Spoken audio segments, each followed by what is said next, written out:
Hey folks, welcome back to the channel. So today I've got a player Strat body that I got a hold of, and it's got this hazy finish on it because someone has done some sanding on it, and I'm not able to bring the original finish back. It looks like it's just too damaged in places. So what I thought I might try for this episode is to strip this body down to just a basic wood finish and then give it an oil coat and see how that looks. Now, one thing to note about the Made in Mexico player series of the last few years anyway, is that there is a primer coat that's underneath this poly finish. I don't know what kind of resistance I'm going to get as I try to go through this finish, but let's take a look at it.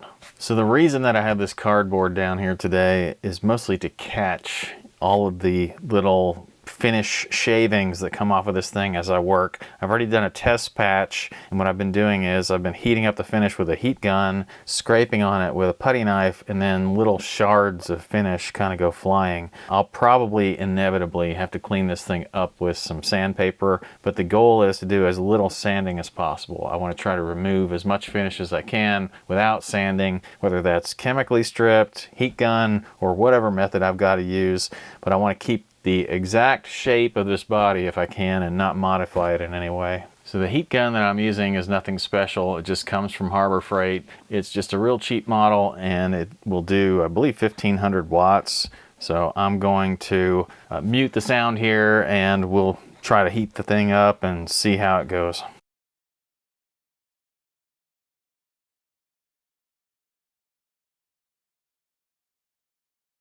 All right, so you can sort of see how this is going. It's got a patch of chipped away top layer. I'm gonna keep going on this off camera just so I don't burn the memory card up completely, but it takes quite a bit of heat to get to this point, and you can probably see some of the shards and stuff that are kind of coming off this finish as it comes off the body. It's messy and it's laborious, so I won't bore you with the whole process, but once I get it to a point where I'm taking a different approach, we'll come back to the video. Well, I've been at this a while, and here's a little bit of an update. The more heat you apply to this, the more this, I don't know, I guess the whole coat with the primer and everything will come off. And it's come off pretty clean. I'm going to have to go back and do a little bit of sanding for a couple reasons. One is because there's some kind of a sanding sealer or something that's been applied to this wood before this went on. And also because the more heat you apply in specific spots, you'll get some of these darker marks, and that's just basically burned wood or burned sealer coat. So I'll have to sand that back just a bit. It's not very deep, so it's not going to be that bad. Because this is a 5-piece body, there are seams in it, and these seams are relatively open. I don't know if that's a function of the heat that I've been applying or if that's just how they are. I'll probably chase those with some super glue before I do my final sanding. At this point, I'm just going to go back to some more heat gun and chipping away the rest of this finish. All right, so I told you I'd come back after the stripping of the finish, and I'm definitely back after that. Now, what I ended up doing, in addition to finishing up stripping the finish, was just giving it a light sand with 220 for the most part. I used a 120 on some stubborn areas and then followed up after that. But this is really, you know, sanded, ready for a new finish of some sort. Now, one thing I did do, and I'll point it out, is I ended up having to chase some of the body lines with a little bit of super glue just to kind of fill them in a little bit. And it's most pronounced probably right here on this upper horn, or I guess it's technically the lower horn. I think what I'm going to do to make this thing more presentable is give it a little bit of a stain with some leather dye before I put another finish on this. And the finish that was going to go over the top of this, and still is an oil finish. I'm going to go ahead and stain this with that leather dye and get that process started. All right, for dye, I'm just using some Angelus leather dye that I have diluted slightly with, I believe it was denatured alcohol.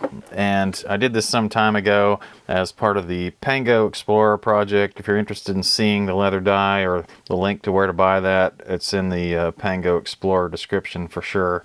So I'm just gonna start applying this red stuff because I think it'll hide these lines that I've got in here from the super glue. Let's just see how it looks. Yeah, that's looking really actually pretty good.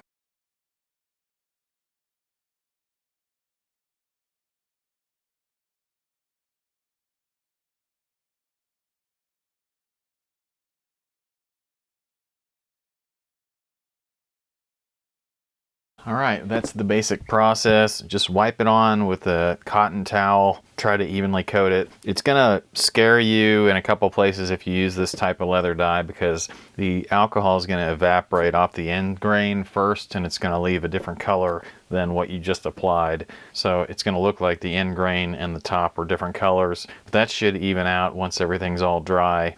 It takes a little bit of time for this to dry, even though it is alcohol. It still takes a little bit of time. I'm gonna wait probably an hour before I even attempt to top coat it with any kind of an oil. You definitely wanna wear gloves when you do this process, because I wouldn't want purple fingers. And by the way, this finish is not purple. It's actually dark red, and the color will change once I put a top coat on it. So this has been drying for a while now, and this is the stained body. It's not perfect. Got a couple places where I think maybe the super glue prevented some of the stain from getting in. But for the most part, it looks a lot better than it did when it was showing those dark lines and other things that are in this wood naturally. So I'm gonna apply a Minwax antique oil finish. Basically what it is a wiping poly. It'll produce kind of a low luster, like a semi-gloss, kind of a sheen to it. I haven't used this on top of stain before, but it says it works on top of Minwax stain, so I don't anticipate a problem. I'm just gonna wipe it on with a cotton cloth, just like I was doing with the stain.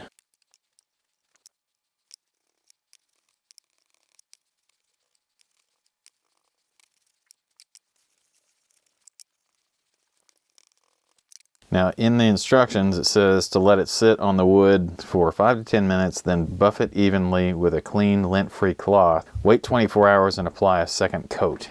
So I will buff some of this off in a few minutes just with a regular cloth. I've got to do the back side, so what I'm probably going to do is let it sit for a couple hours, make sure it's dry to the touch, flip it over, do the back side, and then we'll repeat the process again tomorrow. So magic of TV, this is several days later and several coats later. It comes out to a nice kind of semi-shiny finish. I was able to do the back side as well. So the question you're probably really wondering is, would I do this again? I guess what I'll say about that is the most efficient way that I have found to strip a poly finish off of a guitar is heat.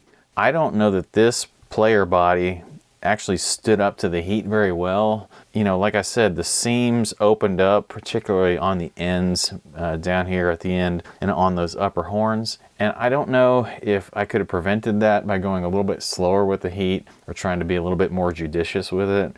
This does look a lot better than what I started with, so I'm very happy about that. I'm not sure what kind of results I could have achieved with a chemical stripper. I might try that in the future, but to be honest with you, probably not. I don't like to take original finishes off of guitars, and if I'm gonna refinish one, I'd rather start from a plain body with nothing on it than to start with one with a finish. So to be honest, would I do it again? You won't see me do it anytime soon, but never say never. Really what I've done through this project is to turn a body that was almost unusable, at least cosmetically unusable, and turn it into something that I would actually be proud to display. This again isn't perfect, but it's a whole lot better than where I started. Now, what am I going to do with this thing next? Well, I'll probably end up building a guitar from this one, and we'll do it in a future episode. And I really appreciate you guys hanging out with me through this project. Hopefully I'll see you on the next one as well. I appreciate when you guys leave me the likes and the comments. I really love those subscriptions, and I'll see you next time.